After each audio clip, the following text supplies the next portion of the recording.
Hello everyone, Drew Nikonovich here. I'm back. Today, as quickly as possible, I want to take a look at purchasing your first 4x5 lens, what goes into it, all the information you're going to need to know to get going. So this is a Rodenstock Ceranar N. This is the main lens that I use. It's quite frankly the only lens I have, except for one that's built into a Crown Graphic that I own. And the first thing you'll notice when you're looking at large format lenses is that they have the shutter built into them as well as your aperture controls. You can see that there. And your shutter speed on another dial. That's all really critical because large format cameras are, again, just a box with light. There's nothing going on inside of them. So you're going to need all of that functionality built into your lens. So buying lenses these days, if you're purchasing your first one, you're probably not going to want to spend a bunch of money, which means that your best options in terms of buying lenses are going to be the aftermarket. And when I say the aftermarket, the two main places I'm personally thinking of are going to be eBay and another website called keh.com. And we'll take a look at both a little bit, but just to get started with eBay, honestly a great way to just kind of get your feet wet and get a sense of what kind of lenses are out there, and you can start doing some Googling based on the information you get here, is to just search for 4x5 lens, or in this case I've searched for 150 millimeter 4x5 lens. As a personal preference, I would suggest starting with 150 millimeters. I think it's a good focal length to start at, because that's going to be about the equivalent to about a 50 millimeter lens on a 35 millimeter camera, approximately, depending on a couple things. But it's a great place to start, which is why I'm specifically Googling that focal length. So I have a few of these links already pulled up, and it looks like eBay has kind of detected that and put them at the top here, but you can see the prices range greatly. $100, and we'll take a look at this listing specifically here in a second.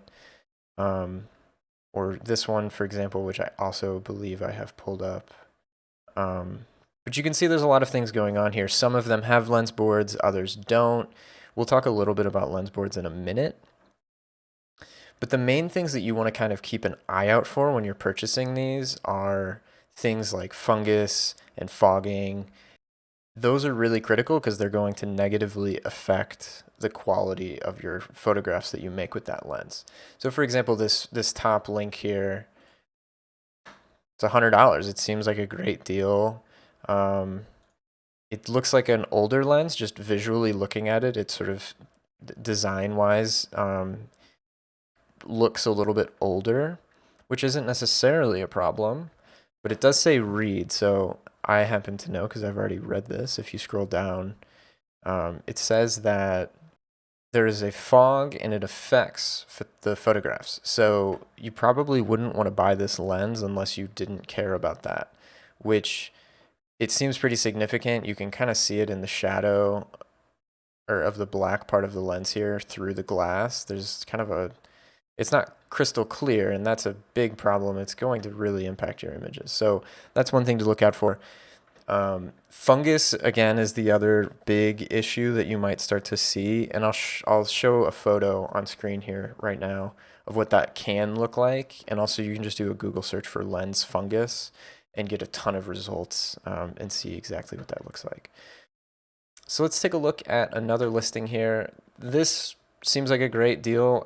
For reference, I have this Rodenstock Ceranar N, and I paid about $300 for it, which I think is a pretty decent price. It's about what you will typically find. The lens seems okay. It doesn't seem like it's got any serious problems, but depending on what kind of camera you're buying, and if you're watching this video because you're shopping for a standard 4x5, this has the wrong lens board on it. This has a Crown Graphic board, which means that you're going to have to buy a board separately. And again, I'll talk a little bit about lens boards near the end of the video. So that's something else you might sort of think about. That might deter you from purchasing this specific lens. You say, oh, well, it doesn't have the right board. And again, you can buy a board separate to this for, as little as $30, depending on where you get it.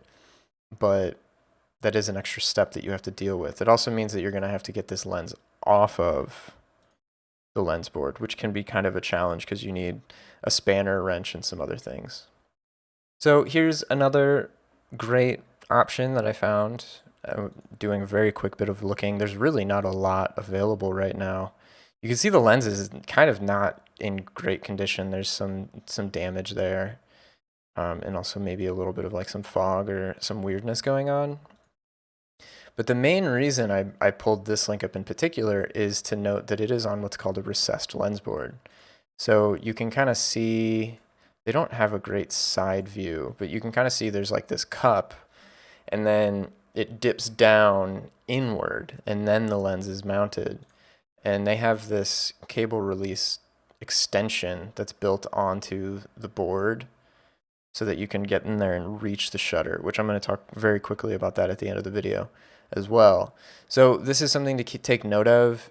It's not a huge problem one way or the other, but I personally don't like to use a lens on a recessed board if I can avoid it, because all of your settings, you can kind of see in there that black switch that you're going to need to access to actually open and close the shutter, and also the aperture, and the shutter speed is a little bit more in the front of the lens, so it's less of an issue. But those settings are kind of buried down in the recession, and it's going to make it harder for you to both see and reach those settings as you're out shooting and making photographs.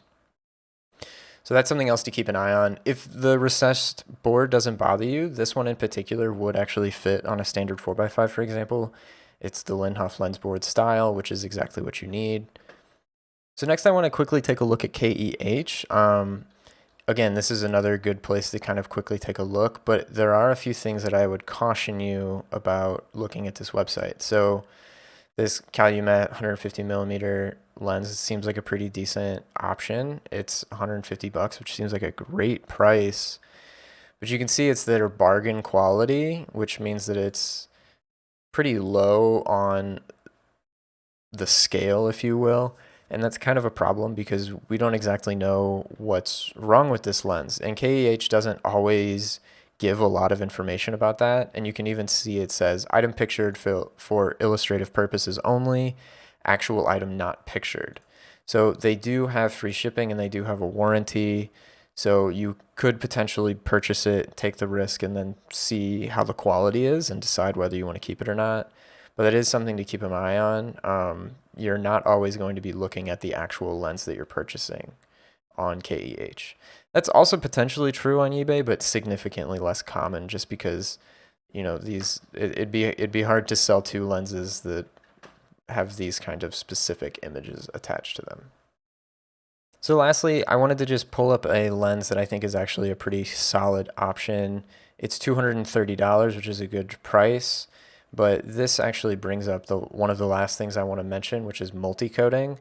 So do a quick Google search on multicoating and do a little bit of research and read up on what it means. But basically, there's different kinds of coatings that can go on lenses. And multicoating, the main reason most people are interested in it is it produces a sharper, higher contrast image. And especially if you're shooting color photographs, it's going to produce more accurate images, most likely.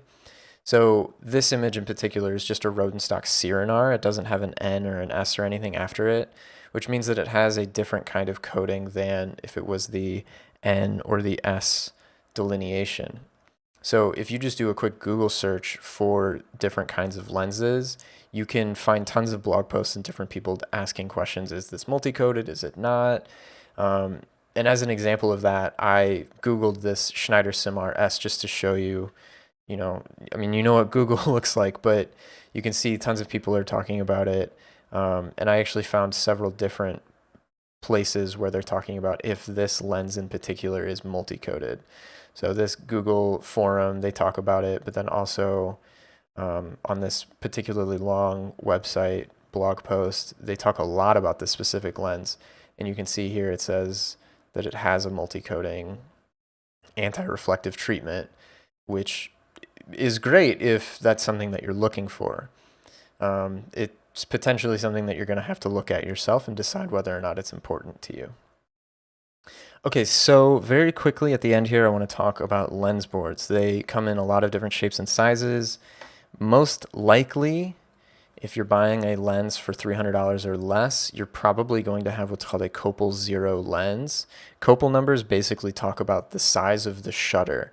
So you can see in this lens board compared to this lens board that this one that I'm shaking has a smaller hole. So that's called a copal 0. And then the one in front of it is going to be a copal 1 lens board. And this is really important that you get the right one if you're buying it separate from the lens. A lot of listings will have that information in the title, copal 0, copal 1, but you'll also see that most lenses have it written right there on the lens. So that's something you can look out for as you're looking at photographs of the different lenses that you're potentially purchasing. So the last thing I want to quickly note is you definitely want to buy a cable release for your lens as you're purchasing. It just screws right onto the lens, and it basically makes it so that you don't have to touch the lens when you're making your photograph. Most large format lenses are going to have this little tiny shutter on the side, and that's how you make your photograph. And the cable release just screws right into the top of that. And you can imagine trying to make photographs with this little tiny shutter. A cable release is almost required, I would say. I once got caught doing a commercial photo shoot for the Financial Times, and I didn't have a cable release, and it was absolute panic and terror. I really wouldn't recommend it. But yeah, that's kind of a quick rough overview of what you'll need to know to go and actually purchase your first 4x5 lens. Again, if you're purchasing for a standard 4x5, you want to get a Linhof style lens board. That's what's going to fit onto the front of the camera. And if you're purchasing for a different camera, make sure that you check what kind of lens board that camera needs before you go and you buy it. If y'all have any questions, you can always ask down in the questions. I'm more than happy to help. All the basic YouTube stuff, like, comment, subscribe if you feel so inclined.